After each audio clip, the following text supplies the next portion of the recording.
lot, or was it just a situation where you had good kids that yeah, we had good players. Good players are usually pretty good tacklers. They make you look good.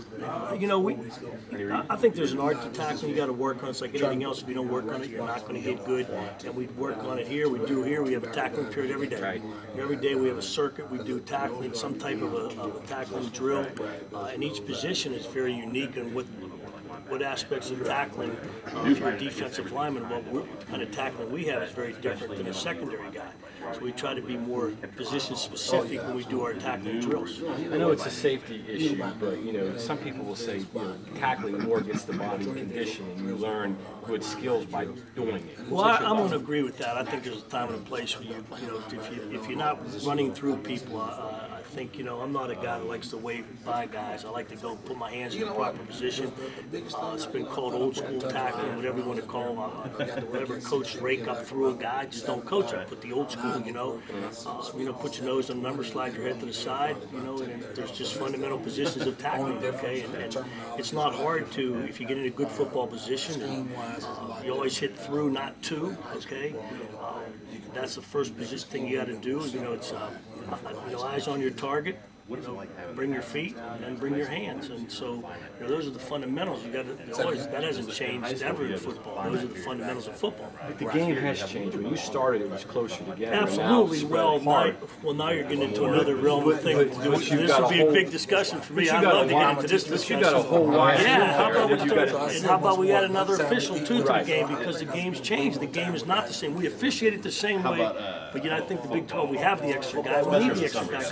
The biggest thing now is it's sideline to sideline, much more, as I say, I'm a defensive guy. I know there's some illegal things that are going on out on the perimeter every once in a while that they miss, and I think that's the part that we have to understand, that we need to, that's a lot more action going out there in the perimeter. You're right, it's now field to field, looking for your one-on-one matchups. It's changed. It's not playing the phone booth anymore. The game's changed.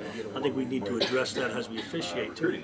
You know, every defensive coach we're talking the two periods that they're most concerned about tackling: opener, bowl game, because you don't. Yeah, well, I can tell you why. The problem is there's always the age-old thing: did we do enough or not enough tackling?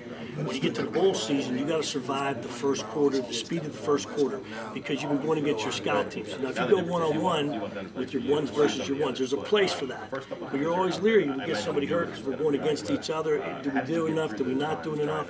So I've always felt openers, bowl games, first quarter, survive the first quarter, get used to the speed.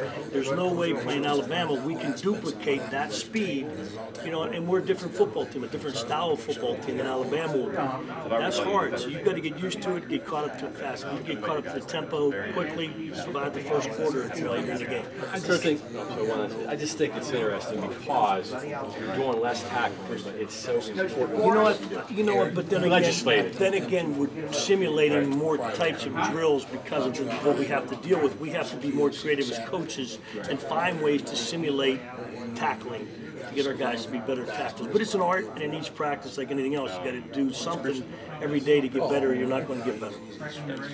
Coach, last season, defense really played hard. I mean, it was obvious. You watched the kids, and at times they played great.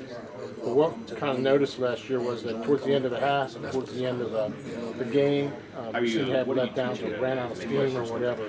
Do you think we have developed enough depth this year to kind of overcome some of that? Or? You know, to be honest with you, I didn't even look at last year's games. I didn't concentrate. I kind of didn't want to get an opinion and form an opinion of any players. In my mind, everybody's got a fresh start with me this year. To be honest with you, I think we're in fantastic condition. I think Mike Joseph and his staff downstairs have done an incredible job. And one of the advantages we had this year was we were able to be there. In the past, we were not able to go out and watch what went on in the summertime. It was against the rules. But here, they passed a new rule. We're allowed to be there, so we got to watch the workouts.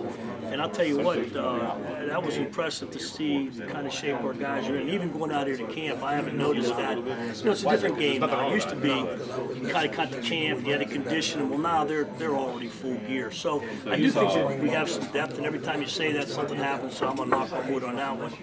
And we've developed some guys. We've got a lot of guys that are rotating in there. So I feel comfortable with that. Yeah, I was talking to players yesterday.